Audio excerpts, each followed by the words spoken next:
Bom, gente, então, na verdade, voltando a falar de saúde, né, segurança dos alimentos, desde da legislação de 2004, a RDC, que é uma legislação federal, se tornou mais importante do que já era.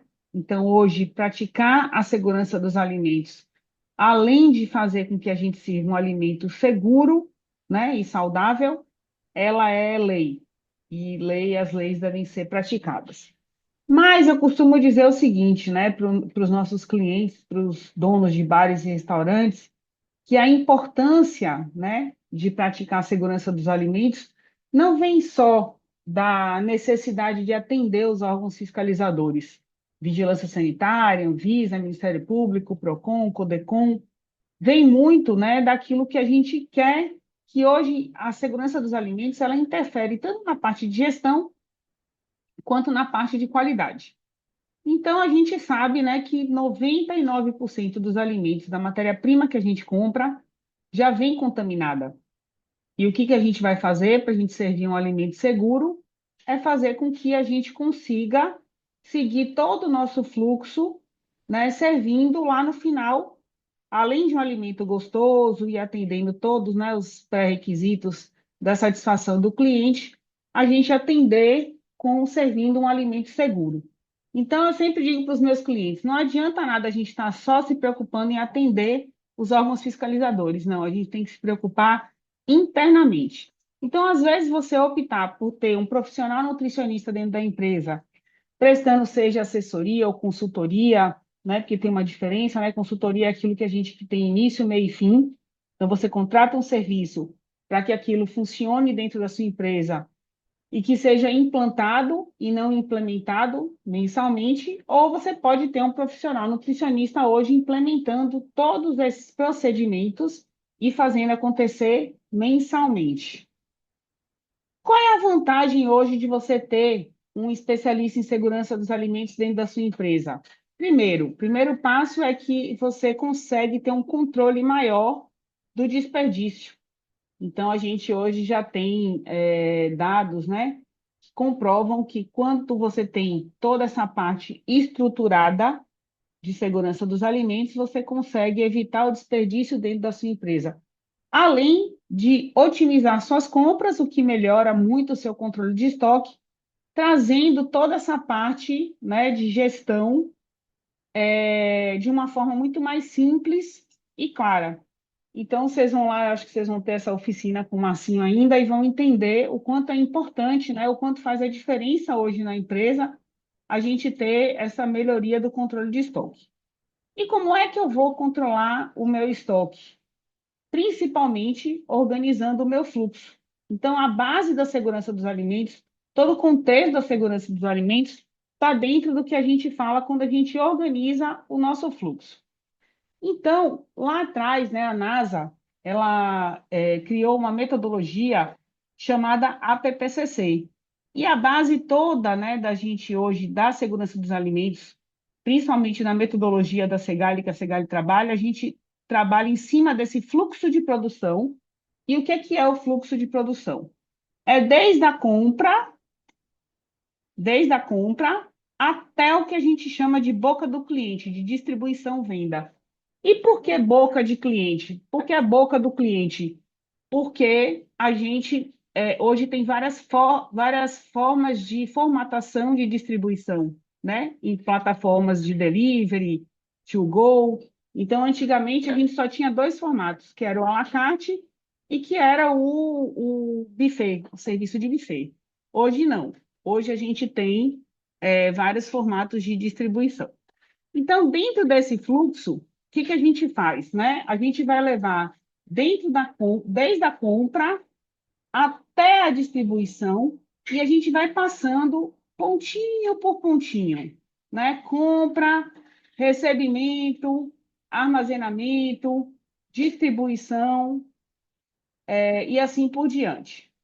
O que que a NASA fez? Para cada ponto desse aqui, desde a compra até a distribuição, a NASA criou o fluxo chamado APPCC, aonde a gente analisa cada ponto desse. Então, a gente, dentro da compra, a gente vai analisar qual é o perigo que a gente tem, qual é o risco que a gente tem, e para cada risco, a gente vai criar um controle. Então, determinei meu ponto crítico, e para esse ponto crítico, eu vou criar um controle.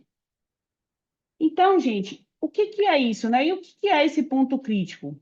Para a gente hoje conseguir servir um alimento, né, seguro lá no final do meu fluxo, eu vou ter que entender todo o comportamento dele e assim que a coisa evoluiu de uma forma que hoje a gente pode servir até um alimento cru. Por quê? Porque esse alimento cru, que antigamente a gente tinha o maior risco de contaminação e a gente precisava que nesse meio desse fluxo aqui a gente tivesse o controle de temperatura, o tratamento térmico dele, que era o cozimento a 74 graus, hoje não. Hoje, por quê? Porque a gente entende que se eu conheço o meu fornecedor, se eu sei de quem eu compro, eu vou ter lá o meu controle. E como é que eu faço? E ainda mais agora, né? No meio desse contexto todo aí de fiscalizações, por conta de bebida clandestina, por conta de bebida contaminada. Então, agora é que os órgãos fiscalizadores estarão levando isso, né, a ferro e fogo, pedindo essa comprovação, diante do fato de que eu tenho que comprar do fornecedor conhecido. Então, qual é o meu critério? Qual é o meu determinando o ponto crítico de compra? Qual é o meu controle? O meu controle vai ser conhecer o meu fornecedor através do alvará de saúde. Então, eu vou lá, peço para o meu fornecedor o alvará de saúde dele, e assim eu tenho segurança de que eu estou comprando um alimento que ele não é tão contaminado. A partir disso, eu vou lá, pronto, já comprei, agora eu vou receber minha mercadoria. Qual é o meu ponto perigoso? Qual é o ponto de perigo dentro do recebimento? Eu já escolhi um bom fornecedor, mas será que o meu recebimento está seguindo todos os critérios corretos? Então, assim, meu alimento chega na temperatura correta? Por quê? Se eu recebo um alimento que ele já está fora dos critérios, significa que ele vai estar com risco de contaminação ainda maior.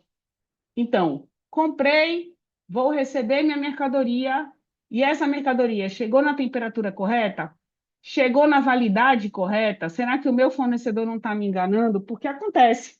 Acontece do fornecedor entregar um produto que está a 3 dias do vencimento, 4 dias do vencimento.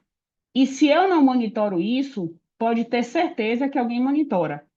E o fornecedor, ele já sabe disso. Então, ele vai te entregar um produto porque sabe que você não confere, ele vai te entregar qualquer produto. E isso, gente, pode ser com hortifruti, com um laticínio, com carnes. A gente vê muitas vezes o fornecedor entregando a carne em total falta de temperatura. Então, a carne, às vezes, ela sai para distribuição, já ela sai bem, sai boa, mas até ela chegar no cliente final, ela já está mais contaminada do que deveria. E esse produto, depois que eu recebi ele contaminado, nada vai adiantar eu cuidar dele dentro da empresa. Se eu já recebi ruim, esse produto não tem como ficar bom dentro da empresa. Então, tem muitos casos que eu vejo, né, das pessoas lá passando limão no camarão, esfregando. Ah, não, esse camarão não está tão bom, mas tem um ranço, passando limão no frango. É para tirar o cheiro, mas na verdade, esse é um comportamento estranho com o cheiro, né, com o sabor, nada vai adiantar você tentar salvar ele com outra coisa. E aí eu vou parto para o princípio do pronto, monitorei o meu recebimento, vou monitorar o meu armazenamento, vou monitorar o meu pré-preparo. O que que eu chamo de pré-preparo?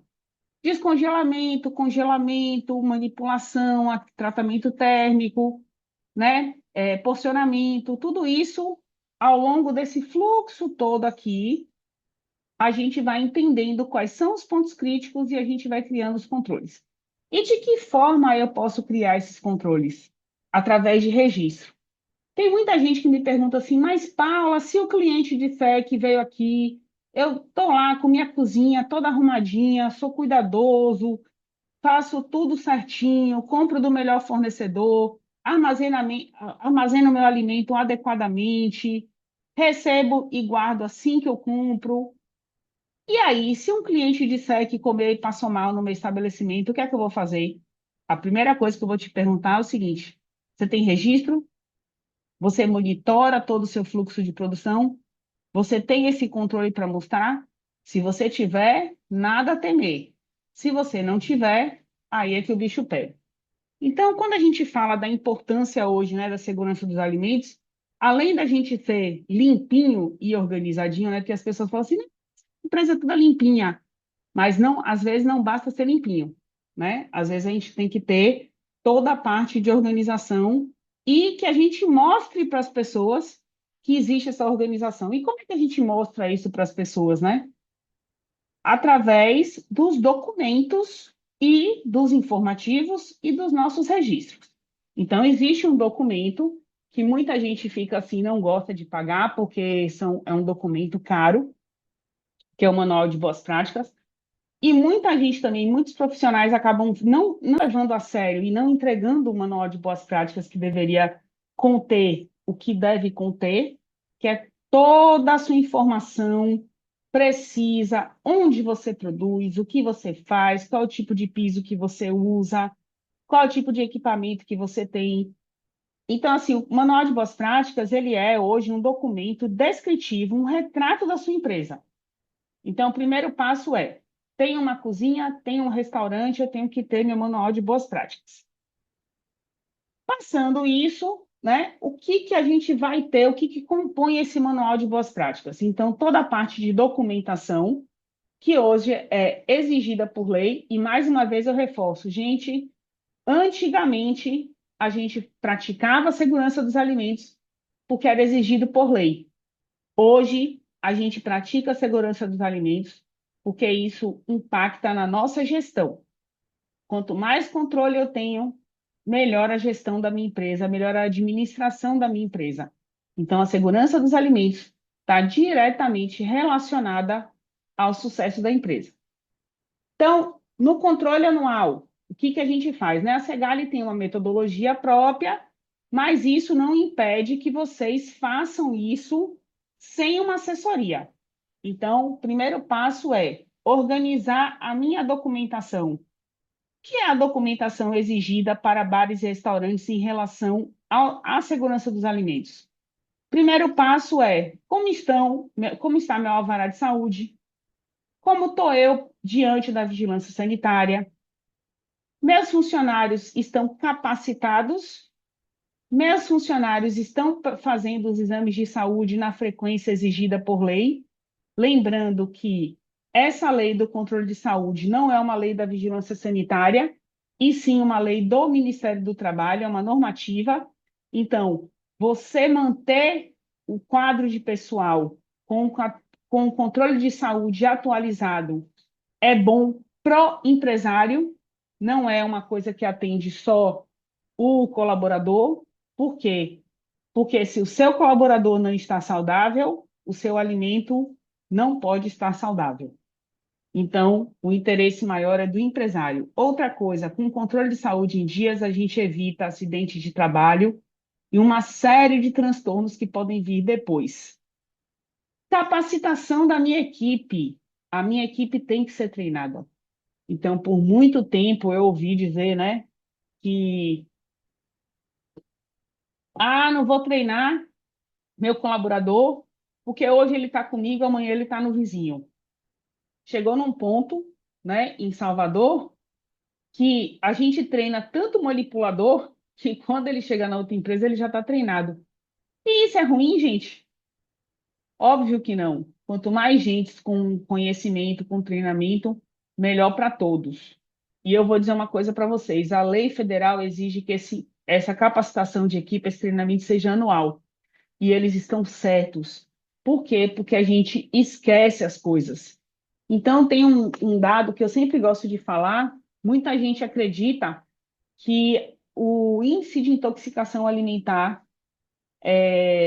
doméstico é menor que o índice de intoxicação alimentar na alimentação fora do lar, para bares e restaurantes. Aí as pessoas falam assim: Paula, você está falando sério? Estou falando seríssimo. E por que que eu estou falando isso? Porque a comida de casa, dentro de casa, A gente sempre acha que é mais limpinha, é feita com mais amor, é feita com mais cuidado. Mas no fundo, é a comida que a gente esquece na geladeira. É a comida que a gente esquece de guardar. É a comida que a gente faz e a gente não lembra que tem que seguir alguns procedimentos e processos que são importantes.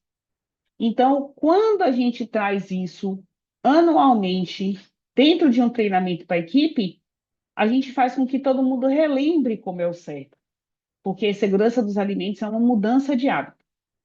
E aí, depois que a gente treinou a nossa equipe, a gente vai implantar procedimento. E tem muita gente que fala assim, ai, quando fala a palavra procedimento já me incomoda. Ai, meu Deus, lá vem de novo, mais um procedimento, mais um processo, mais um papel. Mas, gente, implantação de procedimento, até na vida pessoal da gente, é importante. Quando a gente tem rotina, quando a gente tem procedimentos a seguir, quando a gente tem uma agenda, a coisa muda, né? Fica muito mais organizada. Assim é na nossa cozinha, assim é no nosso restaurante. E quanto mais a gente controla os processos e a gente cria registro para isso, mais segurança a gente tem perante os nossos clientes e muito mais segurança e economia a gente tem dentro do nosso estabelecimento. Bom, aqui eu vou passar só alguns exemplos, né? Por exemplo, controle anual aqui. Esse é o modelinho da Segali, tá? Depois, quem quiser que eu mande, se quiserem que eu ajude, não tem problema, é só mandar mensagem para mim, me solicitar. Esse é um modelo, mas é um modelo simples, né? Uma tabelinha de Excel que qualquer um pode fazer, única e exclusivamente para a gente controlar as datas dos nossos documentos. Então, aqui está o nome do documento, aqui está a periodicidade, data do vencimento, né? E eu já sei que aquilo ali vai ficar sinalizado para mim, se tiver registrado, o que que eu tenho que atualizar. Controle de saúde é a mesma coisa, segue o mesmo modelinho. Então, os controles de saúde, eles têm que ser trocados, né? Eles têm que ser refeitos anualmente, ou a cada retorno de férias, ou na troca de função, admissional e demissional. Lembrando que isso é uma segurança pro empresário, não só para o colaborador, muito mais para o empresário. E aqui a parte do treinamento, né? Onde a gente mantém o funcionário treinado e com informação o tempo todo, gente, porque tem que cobrar, tem que cobrar, tem que cobrar. Lavar a mão, lavar as coisas, cuidar do armazenamento, tudo isso a gente esquece. Então, a gente tem que estar ali na educação continuada o tempo todo, mostrando a importância, né, de praticar a segurança dos alimentos. Os informativos, então, assim, muita gente não entende, muita gente não pergunta assim, Paula, o que é POP?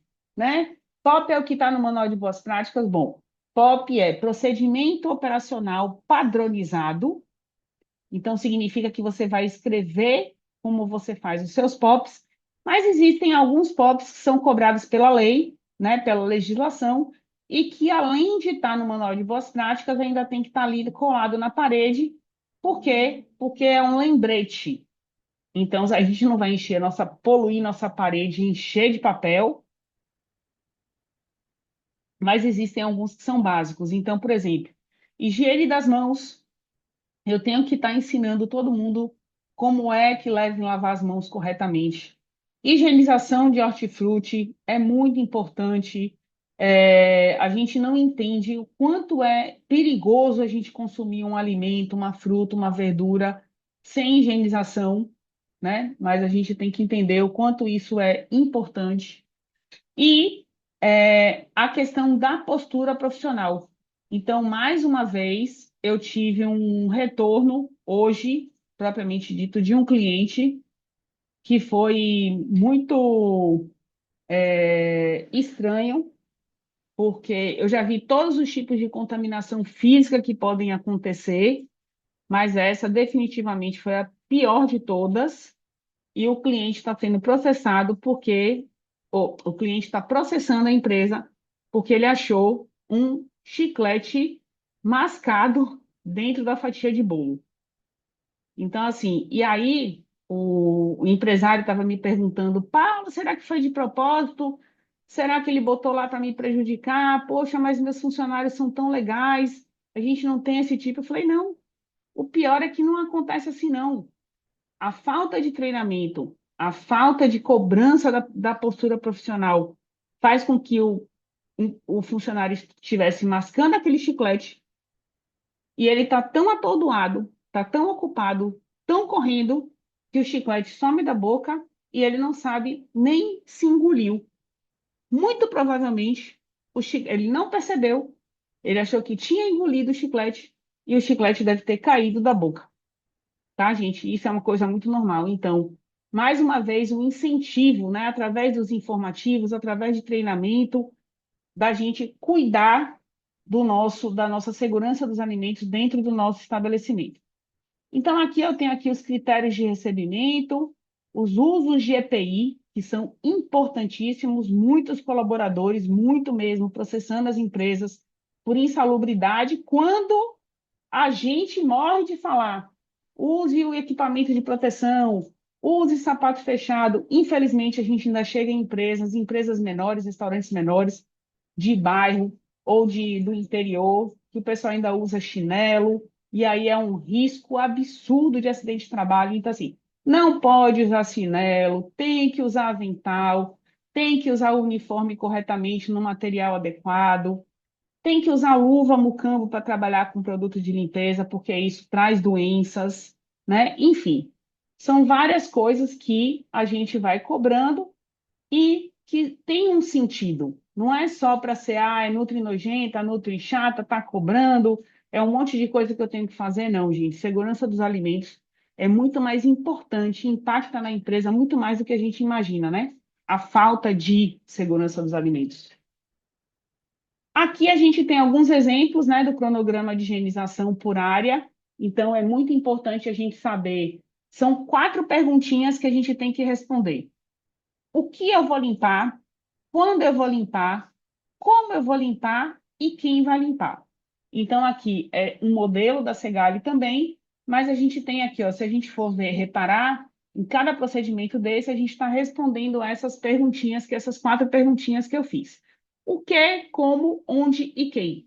Se a gente fizer uma tabela simples, simplesmente com essas informações, a gente consegue já ter um cronograma eficaz, né?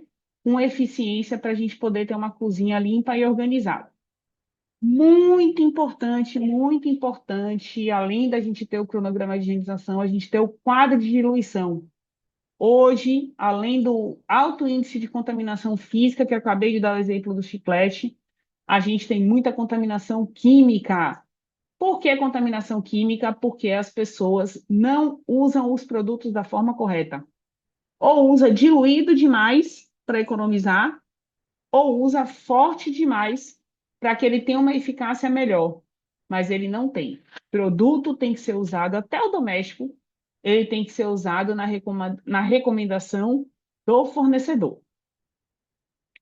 Aqui eu tenho também alguns formuláriozinhos, né, para facilitar lá a limpeza. Um ponto muito importante, que é a tabela de validades. Então, a Segali hoje, ela faz por empresa uma tabela personalizada, mas para quem não tem esse profissional ainda na cozinha de vocês, porque quem não tem, eu sei que vocês vão chegar lá e que vão contratar um profissional em breve, porque o profissional nutricionista é importante, a gente pode fazer uma tabelinha básica, que é para alimentos congelados, 30 dias, tá?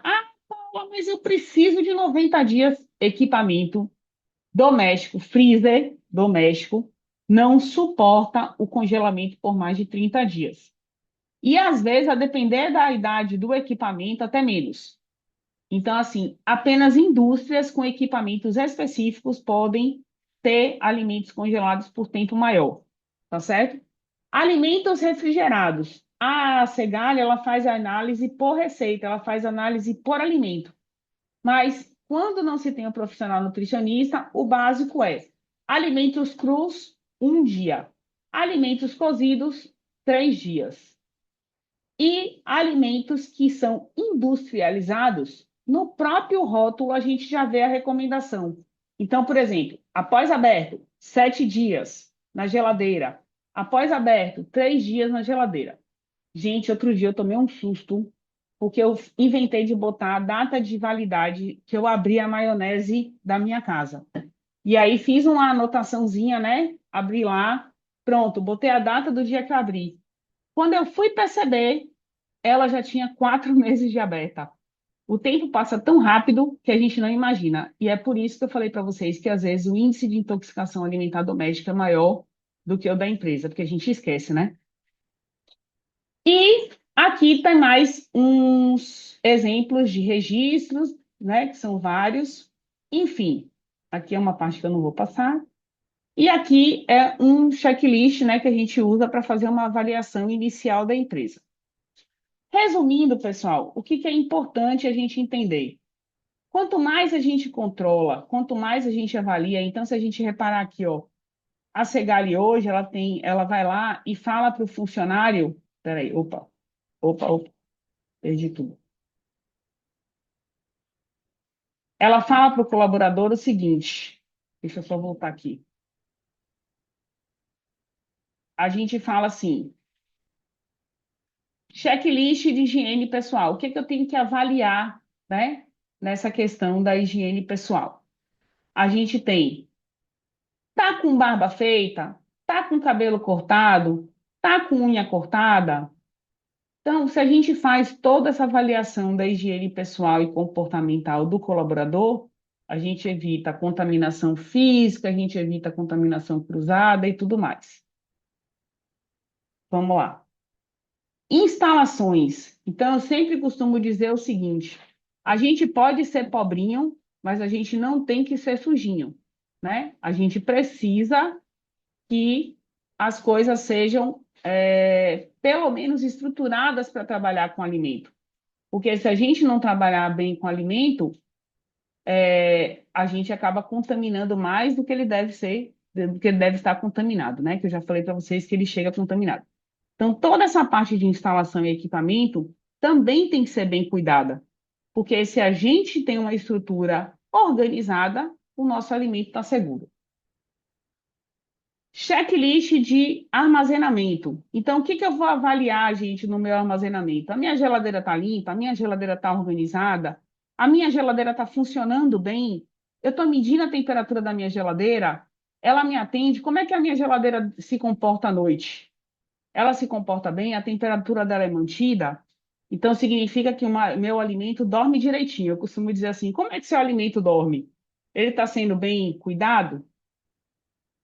E aí a gente vem para a parte de manipulação, que isso é muito sério também. Aqui, o que que a gente vai avaliar? Como que é feito o meu dessalgue, meu descongelamento?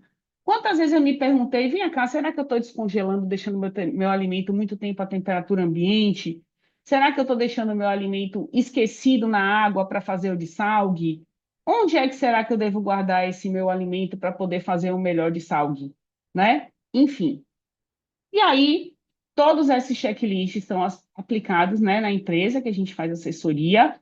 Normalmente, o profissional nutricionista tem o modelo dele, mas isso é seguido, porque isso é lei. E aplicando todos esses checklists, gente, a gente faz com que a gente tenha definitivamente o que eu falei lá na frente. Para cada ponto crítico, a gente tem um controle. Enfim, é isso. A gente tem aqui um acompanhamento também, né, diário, isso aqui é mais uma metodologia própria da Segali. Depois, para quem quiser conhecer melhor, quiser bater um papo comigo, fiquem à vontade para pegar meu telefone, até para tirar dúvidas, para perguntar. E é isso. A segurança costuma dizer o seguinte: depois que a gente tem coragem de aplicar a segurança dos alimentos, nunca mais a gente vive sem ela.